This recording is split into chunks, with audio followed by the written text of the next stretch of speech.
Hello，大家好啊，我係 Cindy 啊。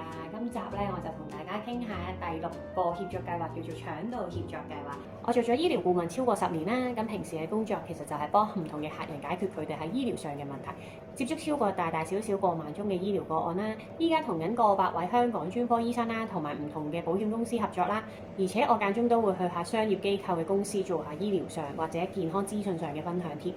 咁首先咧就要提翻大家啦，因為咧好多人會混淆腸道協作計劃同埋大腸癌篩查計劃，因為呢兩者其實之間係有分別嘅。咁首先咧，腸道協作計劃主要嘅對象咧係喺翻公立醫院等緊做大腸嘅檢查嘅病人啦，而大腸癌篩查計劃咧其實主要嘅對象就係廣大嘅市民，不過咧都會有一啲年齡嘅限制啦，同埋條件嘅限制嘅。咁稍後咧我都會再同大家分享翻大腸癌篩查計劃嘅內容啦。咁首先我哋講翻協作計劃嘅內容先啦。其實計劃咧就已經喺2016年嘅時候推出啦。咁目的都係主要縮短翻病人輪候嘅時間啦，同埋提升翻醫療嘅服務效率同埋質量嘅。咁從而咧希望可以及早發現啦，同埋治療有關腸道方面嘅疾病。而腸道協作計劃咧都係透過公私營嘅協作模式啦，利用翻私營嘅醫療資源啦，為病人去提供更多嘅選擇啦，同埋及時咧去做翻呢個腸道嘅檢查服務嘅。咁如果合資格嘅病人咧，係可以自己選擇翻私家嘅專科醫生去做翻呢一個臨床評估啦，同埋做大腸嘅檢查嘅。咁同時計劃咧，亦都有設有定額資助啦，同埋一個低自付金額嘅安排。咁呢個計劃真係大大咁減輕翻病人嘅經濟負擔。咁醫管局咧就會就以下嘅條件啦，去邀請翻符合資格嘅病人參加計劃嘅。第一咧就係病人已經係喺醫管局嘅醫院咧，作為一個穩定嘅個案啦，而輪候嘅時間較長嘅會優先處理嘅。咁第二咧就係適合喺屋企裏面進行腸道嘅準備，即係清腸啦，我哋講緊嘅戒口啦，同埋食瀉粉啦。咁第三咧就係適合喺日間嘅醫療中心度進行腸鏡嘅病人。咁第四咧就係未安排其他檢查嘅，即是話咧病人咧係喺未來嗰3個月裏面咧都未曾安排醫管局轄下嘅醫院裏面接受大腸鏡檢查啦。咁第五咧就係未參與過任何計劃，病人咧係從來未參與過香港政府推出嘅大腸癌篩查計劃嘅。咁至於參與流程係點嘅咧？醫管局首先會根據翻病人嘅輪候時間啦，同埋臨床嘅情況，咁就會分批發信去邀請符合資格病人咧去參與計劃。咁而病人咧就係無需要自己申請嘅。咁當收到邀請信嘅病人咧，其實需要係按照翻信上面嘅指示咧，喺限期裏面咧回覆究竟你參唔參加呢項計劃啦。咁如果係參加呢項計劃咧，就需要咧預約啦，去翻醫管局指定嘅診所度接受評估。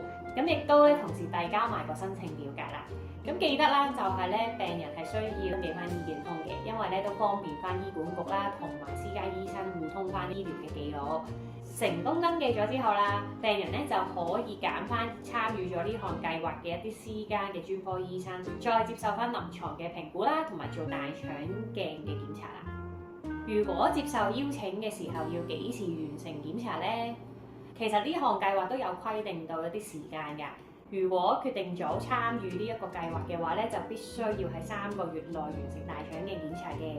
如果病人係因為一啲特殊嘅原因啦，而冇辦法喺3個月裡面完成到檢查嘅話咧，醫管局咧都會根據翻嘅情況而酌情處理嘅。有機會咧都會延長翻個期限啦。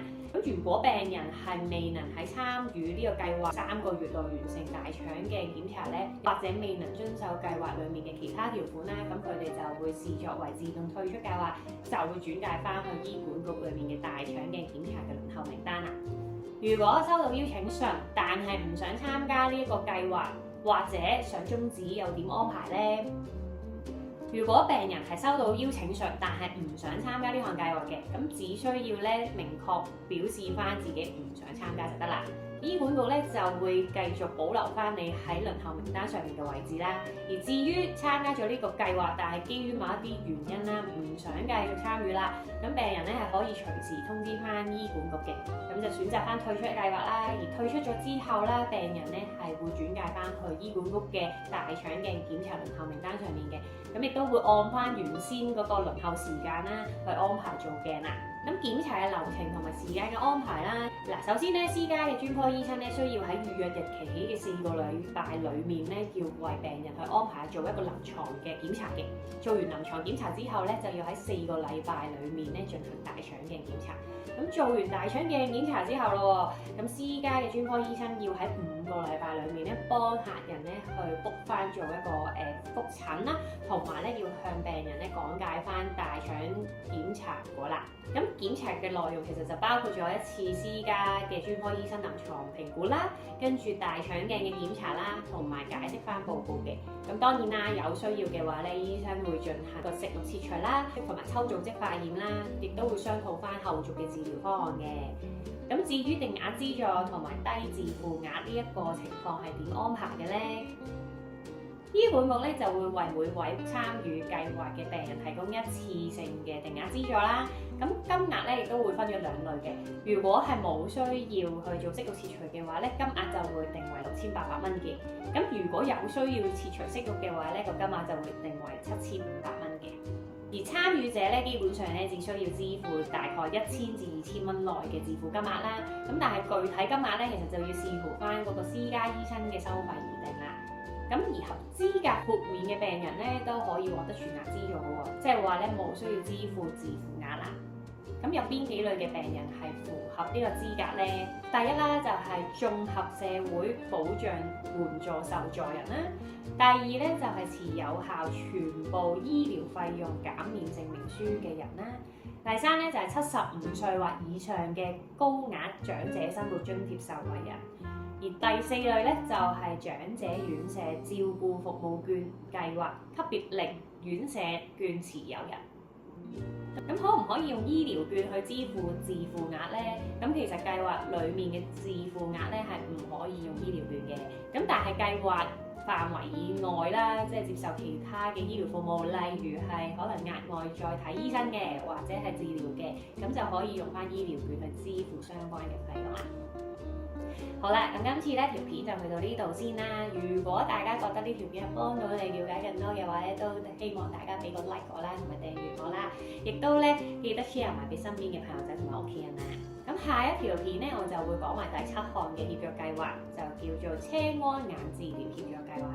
咁記得留意翻啦。如果大家咧有任何喺醫療上想諮詢嘅，或者係想問嘅，你哋都可以歡迎喺下面留言翻俾我啦，或者 IG inbox 我㗎。